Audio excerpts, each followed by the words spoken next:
नमस्कार, मी हेमंत देसाई ऑफिशियल या माझ्या यूट्यूब चॅनलमध्ये मित्रांनो आपलं मनापासून स्वागत। आज आपल्याला माहिती आहे की पुण्याचं दीनानाथ मंगेशकर जे इस्पितळ आहे त्यामध्ये एका महिलेचा म्हणजे भिसे मॅडम यांचा दुर्दैवी मृत्यू झाला आणि त्यामध्ये या हॉस्पिटलचा काही संबंध नाही अशा प्रकारचं चित्र रंगवण्यात येत होतं। आंदोलनं झाली आणि समितीचा एक रिपोर्ट आलेला आहे आणि त्यामध्ये हे हॉस्पिटल दोषी आहे असं प्रथमदर्शनी सांगण्यात आल्यानंतर संबंधित डॉक्टर घैसास यांना राजीनामा द्यावा लागला। पण त्यांच्यावर गुन्हा नोंदवण्यात येईल का हा खरा प्रश्न आहे। राजीनामा देऊन उपयोग नाही, हॉस्पिटलवर सुद्धा कडक कारवाई करण्याची गरज आहे। सांगायचा मुद्दा असा की आरोग्य खातं हे शिंदे सेनेच्या मंत्र्यांकडे प्रकाश आंबेडकर यांच्याकडे आहे। एकनाथ शिंदे यांनी स्वतःचा वेगळा मदत कक्ष उभा केला आहे। मुख्यमंत्र्यांच्या आधिपत्याखाली एक स्वतंत्र आरोग्य कक्ष आहे, मदत कक्ष आहे, पण स्वतःचा वेगळा कक्ष ठेवलेला आहे शिंदे। एवढं सगळं असताना दोघांकडे हे सगळं असताना अशा प्रकारचे मृत्यू होतात। याच्यावरून फडणवीस आणि शिंदे आणि अजितदादा या सरकारचा कारभार हा कसा चाललेला आहे त्याचं हे द्योतक आहे। हॉस्पिटल जसं जबाबदार आहे त्याचप्रमाणे नियमांची अंमलबजावणी होत नाही आहे। अनेक हॉस्पिटलमध्ये असाच कारभार चालू आहे आणि काहीही घडत नाही आहे। याला कोण जबाबदार आहे? शेवटी सरकारला सुद्धा याचा दोष घ्यावा लागेल। आणि आरोग्य खातं आज एकनाथ शिंदे यांच्या मंत्र्यांकडे आहे, त्यांच्या पक्षाच्या। दुसरी गोष्ट अक्षय शिंदे बदलापूरच्या या चिमुकल्यांवर जो अत्याचार झाला त्या प्रकरणामध्ये अक्षय शिंदे हा अत्यंत नालायक माणूस, हा त्याला जबाबदार होता त्या कृत्याला।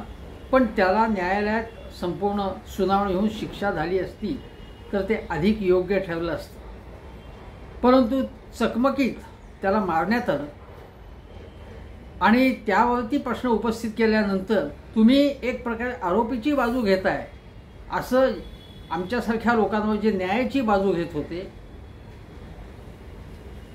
जे संविधानाची बाजू नेहमीच घेतात किंवा विरोधी पक्ष किंवा महाविकास आघाडीतले पक्ष जे प्रश्न उपस्थित करत होते की हा फेक एन्काउंटर आहे आणि याची चौकशी झाली पाहिजे। आता न्यायालयाने कान उघाडणी केलेली आहे सरकारची आणि संबंधित जे आरोप पोलीस आहेत त्यांच्यावर कारवाई करण्याची सूचना केली आहे, त्यांच्यावर गुन्हा नोंदवला जाईल। आता हे या सगळ्या कथित फेक एन्काउंटरचं समर्थन हे तत्कालीन मुख्यमंत्री एकनाथ शिंदे करत होते। कशा प्रकारचा सवंग कारभार या गृहस्थांनी केलेला आहे। एन्काउंटरचं आजच्या लोकशाहीत कोणीही समर्थन करत नाही, कोणीही करू शकत नाही ते, पण हे समर्थन करत होते। बुलडोझर कारवाई जी आहे त्याबाबत सुद्धा न्यायालयाने कान उघाडणी केली, महाराष्ट्र सरकारची सुद्धा। आणि मी बुलडोझर बाबा आहे अशा प्रकारची कॉपी म्हणजे योगी आदित्यनाथ जे करत होते तिथे तसंच मी कसं केलेलं आहे, मी कसं करत आहे असं पाठ स्वतःची थोपटून घेणारे एकनाथ शिंदे जेव्हा पुण्यात आणि ठिकठिकाणी बेकायदेशीर बांधकामं चालू आहे, हप्ते गोळा केले जात होते बारवाल्यांकडनं, जेव्हा तुम्ही महाविकास आघाडीमध्ये अनिल देशमुखांवरती खोटे नाटे आरोप करत होते तेव्हा एकनाथ शिंदे अनिल देशमुखांबरोबर मंत्रिमंडळात होते, पण या आरोपांचं म्हणजे भाजपवाले करत होते समर्थन पुढे एकनाथ शिंदे करू लागले आणि मग बुलडोझर कारवाई अशीच केली काही बारवरती, पण बारवाल्यांकडनं हप्तेबाजी चालू होती त्याबद्दल काहीही करण्यात आलं नाही। कशा प्रकारचा कारभार चालू होता त्यांच्या काळात। 2.5 वर्षाच्या मुख्यमंत्री पदाच्या एकनाथ शिंदे यांच्या कारभारामुळे महाराष्ट्र दिवाळखोर अवस्थेपर्यंत जायला आला आणि मग आता अजितदादांना कठोर आर्थिक शिस्त आणणं भाग पडलेलं आहे, हे आपण लक्षात घ्या। या सगळ्या परिस्थितीला एकनाथ शिंदे जबाबदार आहेत। ज्या पद्धतीने डोनाल्ड ट्रम्प यांनी अमेरिकेमध्ये संरक्षक अशा प्रकारचं धोरण घेऊन, म्हणजे बाहेरून येणारे मालावर वाटेल तसे कर आकारायला सुरुवात केल्यामुळे अमेरिकन जनता रस्त्यावरती आली.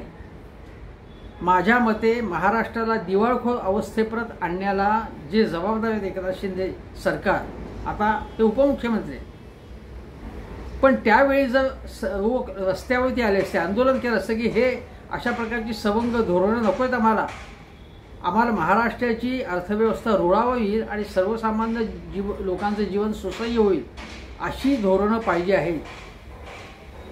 केवळ लाडक्या बहिणींना निवडणुकीपूर्वी त्यांना मदत जाहीर करून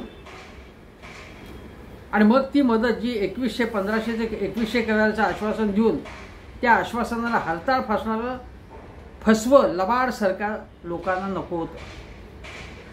ही तात्पुरती मदत, त्याच्यामुळे कोणाचंच कल्याण होत नाही हे आपण लक्षात घेतलं पाहिजे. पण आज मुद्दा वेगळा आहे. परवा कोल्हापूरमध्ये मुख्यमंत्री एकनाथ शिंदे यांचं भाषण झालं.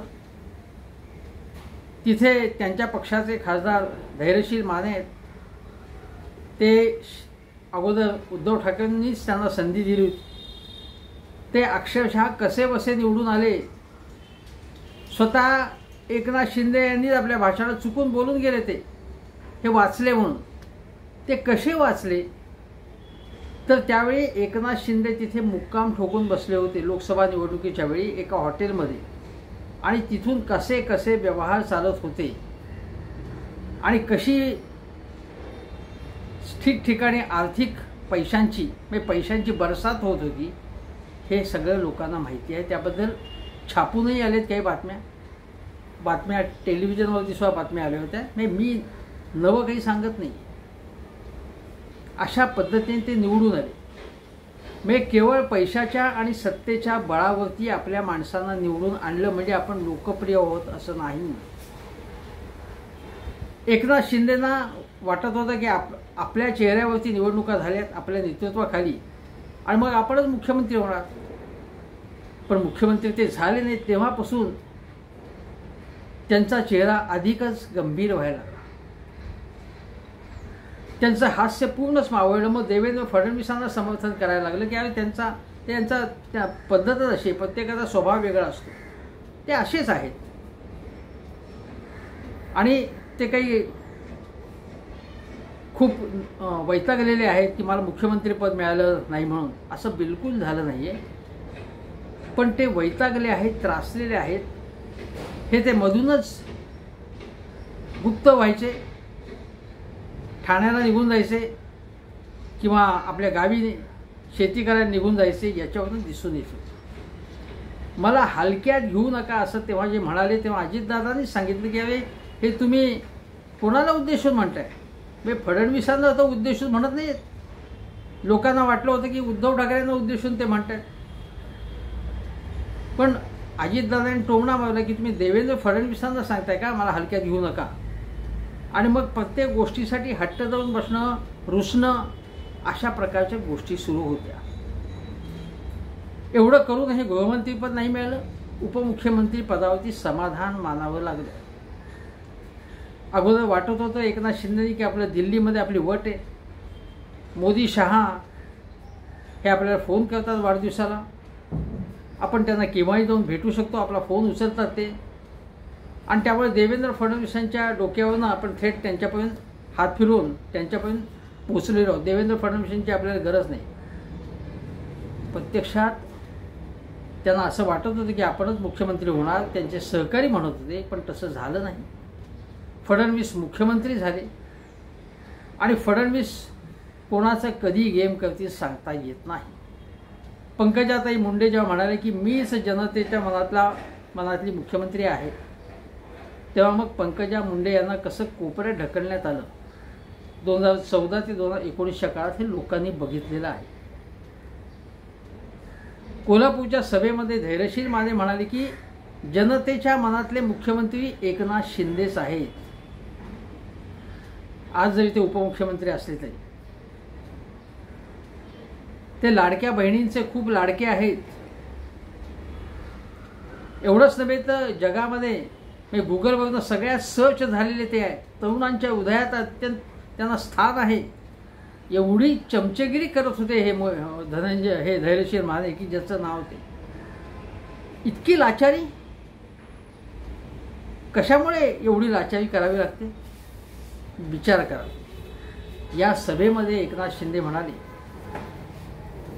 की तुम्हाला काय सांगू की लोकसभा निवडणुका जिंकल्यानंतर महाविकास आघाडीवाले एवढे हवेत होते म्हणे की ते म्हणाले की आता आमचं सरकार आलंच, आता ते खाती वाटपसुद्धा जणू काही त्यांनी जाहीर केलं होतं. हॉटेलमधले रूम्स बुक केले होते 5 स्टार हॉटेलमधल्या.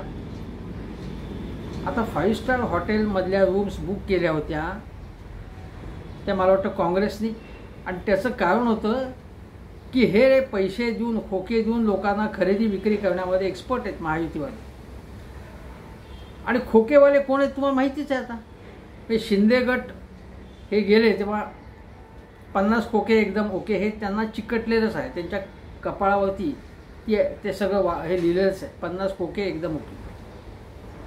शिवाय आपल्या मागे जास्तीत जास्त आमदार यावेत यासाठी एकनाथ शिंदेंनी देखील खोके दिले का, असाही प्रश्न लोकांनी उपस्थित केला होता. खरं खोटं मला माहीत नाही, परंतु एकनाथ शिंदे म्हणाले की यांनी असं ठरवलं होतं की देवेंद्र फडणवीस आणि मला म्हणजे एकनाथ शिंदेंना अटक करायची, त्यांना बर्फ्याच्या लादीवर झोपवायचं आणि बदलून काढायचं त्यांना, असा त्याने आरोप केला.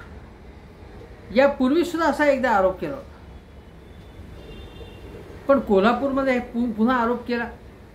आणि याचं कारण म्हणजे सहानुभूती मिळवायची लोकांची. आपल्याला त्यांना मुख्यमंत्रीपद मिळालं नाही म्हणून त्यांना दुःख झालं असेल, त्यांच्या काही चमच्यांना दुःख झालं असेल. कारण जेव्हा एकनाथ शिंदे मुख्यमंत्री होते तेव्हा कसलीही कामं मग ती नियमात बसणार नाही, धडाधड फायली क्लिअर होत होत्या त्यांच्या.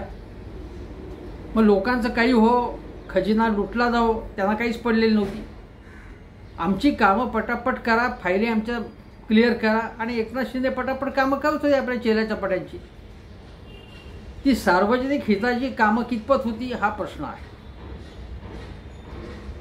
परंतु जर एवढं सांगू नये, एवढं असूनही समजा एकनाथ शिंदेंना मुख्यमंत्रीपद मिळालं नाही म्हणून एकनाथ शिंदे हे काही लोकप्रिय नेते नाही आहेत. मी तुम्हाला सांगतो, आज निवडून येण्याची एक कला आहे, पैशाच्या बळावरती निवडणुका मॅनेज करण्याची कला आहे. आणि दुसरी गोष्ट म्हणजे नरेंद्र मोदी यांनी आणखीन एक कला विकसित केली आहे की खोटे आरोप करायचे आणि व्हिक्टिमहूडचा खेळ करायचा. म्हणजे माझं कोणीतरी बळी घेते, मला त्रास देत आहे, मला सतावत आहे, पण मी लोक हो, मी हा सगळा छळ सोसून मी तुमच्या मदतीसाठी धावून येतोय, मी त्याची पर्वा करत नाही, मी तुमच्यासाठी आहे, मी तुमचा लाडका मुख्यमंत्री आहे, मी तुमचा लाडका नेता आहे, मी लाडका उपमुख्यमंत्री आहे, असं सांगायचं. म्हणजे एकनाथ शिंदे उपमुख्यमंत्री पुन्हा झाले नाही म्हणून घराघरामध्ये लोकांनी शोक व्यक्त केला, उपोषण केलं. काही लोकांनी स्वतःला काही चाकू मारून घेतला, असं काही झालं का? कुठे झालं नाही, काहीही झालं नाही. म्हणजे ज्यावेळी बाळासाहेब ठाकरे यांनी स्वतः निवृत्तीची घोषणा अचानक केली की एकदा त्यांच्या अपेक्षेप्रमाणे यश मिळालं नाही, एकदा त्यांच्या विरोधात कोणीतरी चुकीचे खोटे आरोप केले, बोगस आरोप केले असा त्यांचा समज झाला आणि मग त्यांनी मी आता राजीनामा देतो, जय महाराष्ट्र केला, तेव्हा शेकडो लोक मातोश्रीच्या तिथे गेले किंवा एकदा शिवतीर्थावरचा हा प्रसंग झाला आणि लोकांनी नाही असं चालणार नाही म्हणून सांगितलं बाळासाहेबांना. बाळासाहेबांचा आदेश शिरसावंद्य शिवसैनिक शिरसावंद्य असतो त्यांच्या, पण सैनिकांचं प्रेम एवढं की सैनिकांनी हा एकमेव आदेश दिला की बाळासाहेब तुम्ही राजीनामा द्यायचा नाही, राजीनामा द्यायचा. असं प्रेम हे बाळासाहेब कोणाला खोके देत नव्हते, पैसे देत नव्हते. असं प्रेम संपादन करण्यासाठी म्हणून त्या नेत्याचा एक करिश्मा असायला लागतो, त्याच्यावरती निरपेक्ष प्रेम असायला लागतं. ते प्रेम एकनाथ शिंदेंवर नाही, कारण प्रेम माया अशी विकत घेता येत नाही. भले त्यांनी कोणाला फेवर केला असेल, कोणाला मदत केली असेल, याचा अर्थ लगेच संपूर्ण कॉन्स्टिट्युएन्सी त्यांची झाली असं नाही, पण ही आपल्याला सहानुभूती अजूनही मिळत नाही. म्हणून जसं नरेंद्र मोदी म्हणायचे की बघा मी ओबीसी समाजातला आहे, मी कनिष्ठ जातीतला आहे, म्हणून मला हिणवलं जात आहे, बघा बघा. आणि कोणी काहीही बोललं की त्याचा वेगळा चुकीचा अर्थ काढायचा. तर राहुल गांधी म्हणाले की सगळेच मोदी असे कसे. मग सगळ्या मोदी समाजाचाच त्याने अपमान केला आहे किंवा माझा अपमान केलेला आहे असं करून त्यांना कोर्टात खेचून घराबाहेर काढणं हे सगळं मोदींनी केलं. मोदी हे एकनाथ शिंदेचे गुरु आहे, त्यामुळे त्यांनी तोच बरोबर फॉर्म्युला आपलासा केलेला आहे. आणि त्याने हा खोटा आरोप केला की बर्फाच्या लादीवरती. अरे मला सांगा, माजी मुख्यमंत्री देवेंद्र फडणवीस, मुख्यमंत्री राहिलेले एकनाथ शिंदे यांना बर्फाच्या लादीवर झोपून फटके मारणं हे कुठे स्वतंत्र भारतात कुठल्या तरी माजी मुख्यमंत्र्यांना, मोठ्या नेत्यांना अशी शिक्षा झाली? मोठ्या नेत्यांना म्हणजे लोकप्रिय, म्हणजे प्रसिद्ध नेत्यांना असं झालेलं नाही कधी. भले तुरुंगात टाकलं असेल पण फटके मारणं बर्फाच्या लादीवरती वगैरे असं कधीच झालेलं नाही. पण कुठला आणि आधार काय, कुठला गुन्हा काय, कुठल्या गुन्ह्याच्या खाली त्यांना अटक केली जाणार होती, याचा काय पुरावा काय? केवळ फडणवीसांचे चमचे आणि शिंदेचे चमचे यांनी काही म्हटलं की लोक ते खरं म्हणतील का? मला नाही वाटत. कारण हे शिंदे हे अतिशय नाटकी गोष्ट आहे. जसा त्यांनी भारतीय जनता पक्षामध्ये चांगली वागणूक शिवसेना मिळत नाही, आम्हाला वागणूक चांगली मिळत नाही म्हणून फडणवीस मुख्यमंत्री असताना, ते मंत्री असताना त्यांनी राजीनामा दिला, उद्धव ठाकरेंकडे जाहीरपणे व्यासपीठावर त्यांच्याचबरोबर ते गेले. तसाच एक व्हिडिओ एकनाथ शिंदेंचा अवेलेबल आहे आणि ते असं म्हणत आहेत की उद्धव ठाकरे इतर राजकारण्यांसारखं नाही आहेत, म्हणजे ते अगदी साधे आहेत. ते उद्धव ठाकरे आता मुख्यमंत्री झाले, उद्धव ठाकरे शेजारी बसलेत आणि एकनाथ शिंदे भाषण करत आहेत की फडणवीसजी की तुम्ही मुख्यमंत्री असताना तुमच्या अनेक कामांना उद्धव ठाकरेंनी पाठिंबा दिला होता, तसाच आता तुम्ही विरोधी पक्षात आहात पण तुम्ही आम्हाला पाठिंबा द्या, कारण उद्धव ठाकरे साधे आहेत, चांगले आहेत आणि आम्ही त्यांच्याबरोबर आहोत, आम्ही त्यांच्याबरोबरच राहणार आहोत असं ते म्हणत आहेत तिथे. आणि त्यानंतर 2-2.5 वर्षात उद्धव ठाकरेंच्या विरोधात गद्दारी केली, मी त्यांच्या कुठल्याही शब्दावरती विश्वास ठेवण्यासारखी परिस्थिती नाही. आपण फार मोठा त्याग केलाय, सत्ता सोडून लाथ मारली सत्तेवरती असं ते म्हणाले. मी उद्धव ठाकरेंच्या बरोबर मी मंत्री होतो पण मी लाथ मारली आणि जणू काही त्याग केला ते आणि त्यांच्या सहकार्याने. समोर भारतीय जनता पक्ष नसता, सत्ता दिसत नसती तर त्याग केला असता. हे काही महान लोक आहेत त्यांच्याबरोबरचे? कोण आहेत ते लोक? काय इमेज आहे त्यांची? काय काय उद्योग केले त्यांनी आत्तापर्यंत हे लोकांना माहिती आहे. मी ते काय गांधी, नेहरू, वल्लभभाई पटेल यांचा काळ ऐकतो? हां,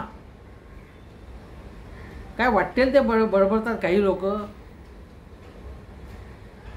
काहींची तर पूर्णपणे काही लायकी नसताना त्यांना पदं मिळालेली आहेत. ठीक आहे, तुम्हाला नशिबाने तुमच्या मिळालेलं आहे, पण तुम्ही महान नेते नाही आहात, तुम्ही त्यागी नेते नाही आहात. मग तुम्हाला सहानुभूती कशी मिळेल? कशासाठी मिळेल? अरे सत्तेसाठी तुम्ही उद्धव ठाकरेंचा घात केला, त्यांची अगोदर स्तुती करून मग त्यांचा घात केला तुम्ही आणि पुन्हा त्यांनाच नावं ठेवताय तुम्ही. उद्धव ठाकरेंकडे माझ्या असे छक्के पंजे नाहीत जे तुमच्याकडे आहेत, पण त्यांच्याविरुद्ध खोटे नाटे आरोप करायचे आणि सहानुभूती स्वतःकडे मिळवायची असा प्रयत्न चालला आहे एकनाथ शिंदेचा. आता आम्ही चौकशी केली काही पोलीस अधिकाऱ्यांकडे की तुम्हाला माहिती असेल की जसं अमेरिकेमध्ये जेव्हा दहशतवाद्यांना 9/11 झाल्यानंतर अटक झाली तेव्हा त्यांना एका तुरुंगात ठेवण्यात आलं. त्या तुरुंगामध्ये त्यांचा छळ चालू होता अशा बातम्या येत होत्या. आणि अमेरिकेची लोकशाही अशी की अमेरिकेमध्ये हे सहन केलं जात नव्हतं की दहशतवादी असला तरी न्यायानेच वागणूक झाली पाहिजे अशी तिथे मूल्य आहेत. मग मी चौकशी केली, आपल्याकडे अशी बर्फाची लादी घेऊन फटके मारणं वगैरे असं काय आहे का? तर पोलीस अधिकारी म्हणाले असं काहीच नाही आहे. कुठे बर्फाची लादी? म्हणजे शहीद चित्रपटामध्ये होती, ती दाखवली होती तेव्हा, आणि ब्रिटिशांचा काळ होता तो. आज नियम, कायदे, घटना हे सगळं आहे ना, असं नाही करतायत. मग असं जर होत असेल तर मग सोमनाथ सूर्यवंशीचा मृत्यू कसा आला कोठडीमध्ये?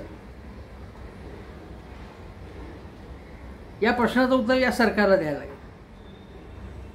दुसरी गोष्ट अशी की मी म्हटलं ना की कुठल्या गुन्ह्याखाली त्यांना ही शिक्षा होणार होती याचा कुठलाही पुरावा दिला नाही. मग तरी असं का शिंदे बोलतात? तर त्याचं कारण असं असण्याची शक्यता आहे की त्यांची खूप चिडचिड होती, ते खूप अस्वस्थ आहेत. का अस्वस्थ आहेत? ते एक तर मुख्यमंत्रीपद नाही मिळालं, त्यानंतर त्यांनी अनेक ज्या गोष्टी केल्या होत्या, म्हणजे 900 कोटींचा एक गृहप्रकल्प मंजूर केला होता, स्थगिती आदेश मिळाले. STमध्ये काही निर्णय त्यांच्या मंत्र्यांनी घेतले, ते स्थगित करण्यात आले.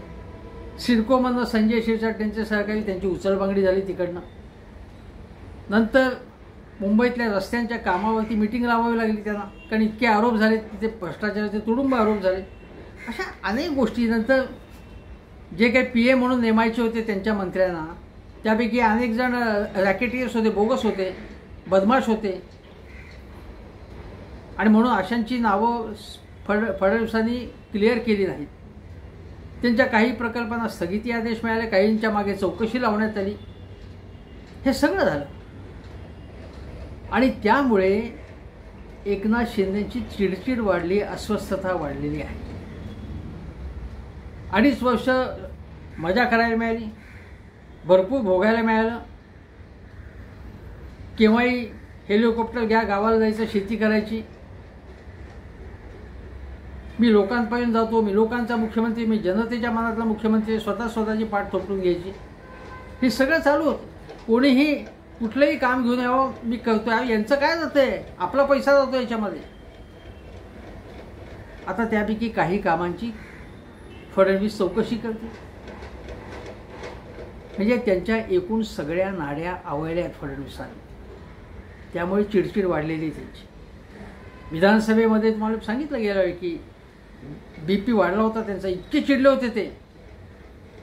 मग त्यांना शांत करावं लागलं, बसवावं लागलं, थोडेसे उपचार करावे लागले. पुन्हा एकदा मध्यंतरी गरम झालं होतं, काय कारणच नव्हतं. की इतकं सगळं करून म्हणजे आता उदय सामंत म्हणतात की आता आणखीन काही उद्धव ठाकरेंचे आमच्याकडे येतील वगैरे वगैरे. कारण उदय सामंतांचा प्रयत्न असा चालला आहे की त्यांचे पोल संजय राऊतांनी खोलली होती की अशी की उदय सामंतच 20 आमदार घेऊन भाजपमध्ये जातील. त्यामुळे एकनाथ शिंदेंचा विश्वास समाप्त झाला आहे त्यांच्यावरचा, उदय सामंतांवरचा, असं उदय सामंतांची भावना. आणि उदय सामंत असतील किंवा अनेक लोक जे आहेत त्यांच्या पक्षातील, ते भाजप केव्हाही जाऊ शकतात. केवळ सत्तेसाठी ते शिंदेंबरोबर आहे. शिंदेचे 7 खासदार आहेत आणि त्यामुळे मोदींना त्यांची आवश्यकता आत्ता आहे. पण जसजशा पुढच्या निवडणुका लोकसभा जवळ येतील तसतसा त्यांचा उपयोग झाला की त्यांना फेकून देण्यात येईल. शिंदे आणि त्यांचे सहकारी. भारतीय जनता पक्षाची ताकद तुम्हाला सांगतो, स्थानिक स्वराज्य संस्थांच्या निवडणुकामध्येच 25-27 महापालिका आहेत, नगरपालिका आहे, जिल्हा परिषद, त्यामध्ये भारतीय जनता पक्ष आपला वर्चस्व निर्माण करण्याचा प्रयत्न करून या दोन्ही पक्षांना, दादांच्या पक्षाला, विशेषतः शिंदेच्या पक्षाला चेपायचा प्रयत्न केला. कारण हिंदुत्वाच्या या सगळ्या मतांच्या पिढीमध्ये त्यांना घुसखोरी जास्त नको आहे. एकनाथ शिंदेचा पक्ष कमीच करायचा त्यांना 100%, आणि ते देवेंद्र फडणवीस करत आहेत आणि करतीलच. आता अजून एक तुम्हाला सांगतो की यावेळी देवेंद्र फडणवीसांना मुख्यमंत्रीपद मिळणार सुद्धा, कारण त्यांची ताकद जास्त. संघाच्या शताब्दीचं वर्ष असताना महाराष्ट्रामध्ये आपला मुख्यमंत्री नसणं आपली ताकद असून ह्यांना कसं आवडलं असतं. तुम्हाला आठवत आहे चंद्रकांत दादा पाटील म्हणाले होते की बाबा आमचे जास्त लोक असून सुद्धा मनावर दगड ठेवून आम्ही एकनाथ शिंदेच्या नावाला संमती दिली, असं स्वतः चंद्रकांत दादा पाटलांनी जाहीरपणे म्हटलं. सुधीरभाऊ मुनगंटीवार सुद्धा त्यांनी एक प्रकारे नाराजी तेव्हा व्यक्त केली होती. अशा अनेक गोष्टी आहेत. आता दिशा सायलेंचं प्रकरणसुद्धा यांनी जास्त गाजावाजा करण्याचा त्याचा आणि आदित्य ठाकरेंना त्यासाठी त्यामध्ये गोवण्याच्या प्रयत्नामध्ये नारायण राणे आणि त्यांचे चिरंजीव हे पुढे होते. आणि त्यांचे एक तर चिरंजीव एकनाथ शिंदेबरोबर आहे. परंतु क्लोजर रिपोर्ट आला CBIचा आणि यांची बोलतीच बंद झाली. मग त्या वकिलाला एकदम पुढे करून रोजच्या रोज मायलेज मिळवण्याचा प्रयत्न झाला आदित्य ठाकरेंना कसा बदनाम करण्याचा. आणि याच्यामागे एकनाथ शिंदेचे पक्षसुद्धा होता ना बदनामी करण्यामध्ये. जेवढी जास्तीत जास्त ठाकरे घराण्याची बदनामी होईल तेवढं आपलं भलं आहे असं त्यांना अजूनही भीती वाटते. ठाकरे ब्रँडची त्यांना. ठाकरे ब्रँड म्हणजे केवळ आणि केवळ उद्धव ठाकरे ब्रँड, राज ठाकरे ब्रँड नाही. Uddhav Thackeray brand, Aditya Thackeray brand, Balasaheb Thackeray. आता अशी गोष्ट आहे की गडचिरोलीचं पालकमंत्रीपद शिंदेना हवं होतं, गेल्यावेळी होतंच त्यांच्याकडे. आणि जेव्हा उद्धव ठाकरे मुख्यमंत्री होते तेव्हा गडचिरोली त्यांच्याकडेच होते. ते खूप खाणी आहेत.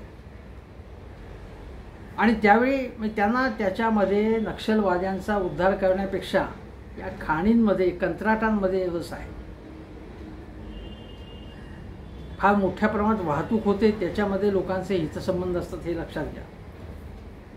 पण देवेंद्र फडणवीसांनी ते स्वतःकडेच घेतलं यावेळी. आणि त्यामुळे नाराज झालेले आहेत एकनाथ शिंदे.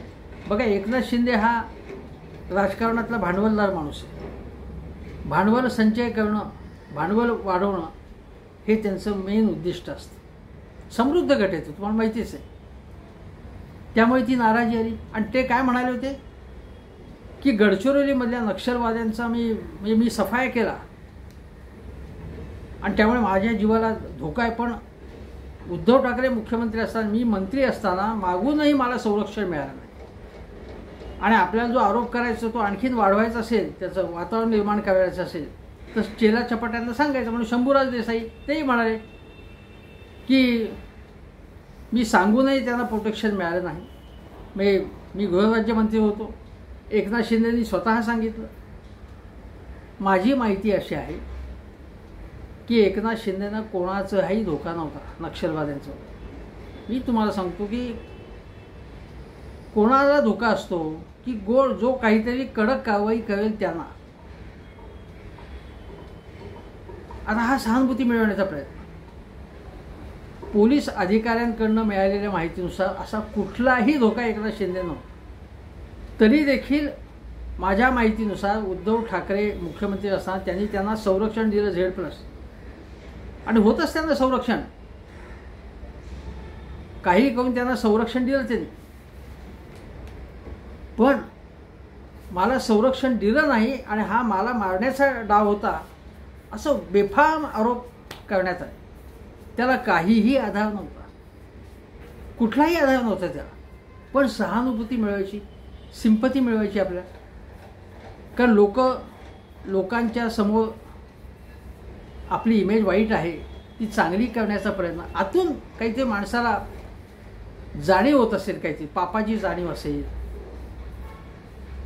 किंवा आपली लोकप्रियता वाढत नाही आहे. एवढे आम्ही पैसे दिले, इतकं लोकांच्या काय मिळेल मागेल ते मी दिलं, पण मी लोकप्रिय होत नाही आहे.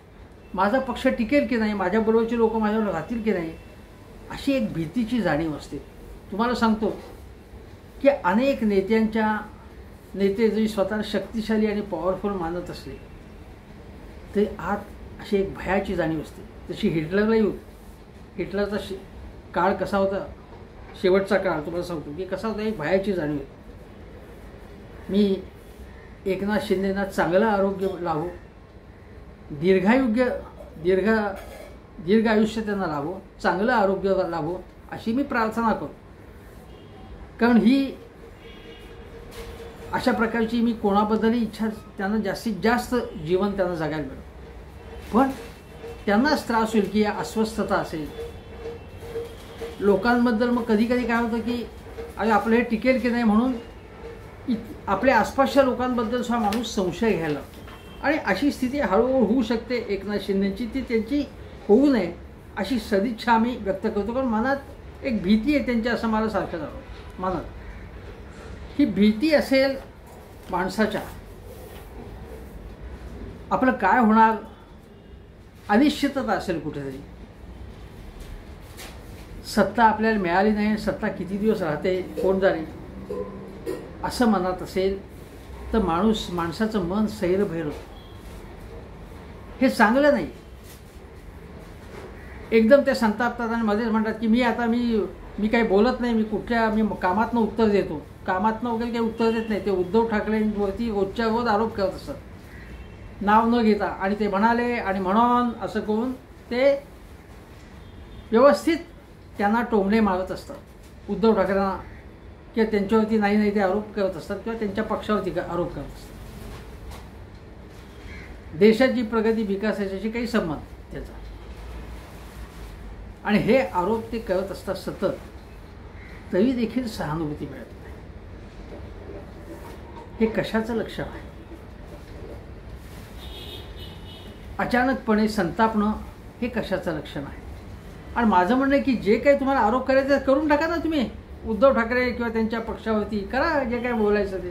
कोणी ओकायचं ते ओका ना तुम्ही. कोणी थांबवलंय तुम्हाला? लोकांना सत्य कळू देत ना. आणि लोक काय खरं काय खोटं याचा निवाडा व्यवस्थित करतात. उद्धव ठाकरे यांचा पक्ष नष्ट होणार आहे, संपुष्टात येणार आहे, विसर्जित होणार आहे असं अनेक जण बोलत आहेत बघा. नारायण राणे ते दानवे, एकाच वेळी काय काय चालू आहे बघा. एकनाथ शिंदेने एक बोलायचं, उद्धव ठाकरेंनी बर्फाच्या लादीवरती मला मारायचा प्रयत्न केला होता. माझं काय म्हणलं जर असं केलं असेल चौकशी लावा. SIT नेमा, न्यायाधीशांच्या अध्यक्षतेखाली चौकशी नेमा ना तुम्ही. असा कट रस्ता होता का? पण खोटे नाटे आरोप करू नका, जनतेला भ्रमचित्त करू नका, जनतेच्या मनात संभ्रम निर्माण करू नका. उद्धव ठाकरे आणि त्यांच्या पक्षाबद्दल मी तुम्हाला सांगतो की खंबीर भूमिका भाजपच्या विरोधात घेतलेली आहे त्यांनी. बाळासाहेब असे खमके होते तशा प्रकारची भूमिका उद्धव ठाकरेंनी घेतलेली आहे. प्रत्येक प्रश्नावरती थेट भिडतायत ते, आतून कुठेही साडगाठ करत नाहीयेत, हे लक्षात घ्या. ही शिवसेना उद्धव ठाकरेंची खरी आक्रमक आहे. भाजपची तैनाती फौज म्हणजे कुठली? शिंदेसेना. शिवसेना हे नाव त्यांना शोभत नाही. भाजपची बी टीम असं म्हणा, भाजपची तैनाती फौज म्हणा, भाजपची गुलाम सेना म्हणा, त्यांना नाव असं देणं त्यांना योग्य होईल. पण केवळ आपल्या रागातनं, पूर्वग्रहातनं, वैमनस्यातनं वाटेल ते आरोप करणं चुकीचं आहे. एकनाथ शिंदे, असे आरोप करण्यामधनं तुमची लोकप्रियता वाढणार नाही. उलट उद्धव ठाकरे यांची लोकप्रियता किंवा त्यांच्या पक्षाची लोकप्रियता वाढायला लागेल, हे लक्षात घ्या. उद्धव ठाकरेची तुलना सतत स्वतः करून घ्यायची, हे थांबवा. तुम्ही राज्यातल्या प्रश्नांवरती बोला. तुम्ही माजी मुख्यमंत्री आहात आता. राज्यातली बेरोजगारी, महागाई जी आहे ती, अनेक जिल्हे मागास आहेत, इन्फ्रास्ट्रक्चरची कामं झाली नाही, स्मार्ट सिटी योजना गुंडाळणे आली आणि काही स्मार्ट सिटी झाली नाही. हे प्रश्न जे मूलभूत प्रश्न आहेत ना, ते त्यामध्ये लोकांना रस आहे. एकमेकांवरती चिखलबाई करून काहीच उपयोग नाही. आणि तुम्ही कितीही प्रयत्न केला सहानुभूती मिळवण्याचा, तरी तो यशस्वी होईल असं बिलकुलच वाटत नाही मला.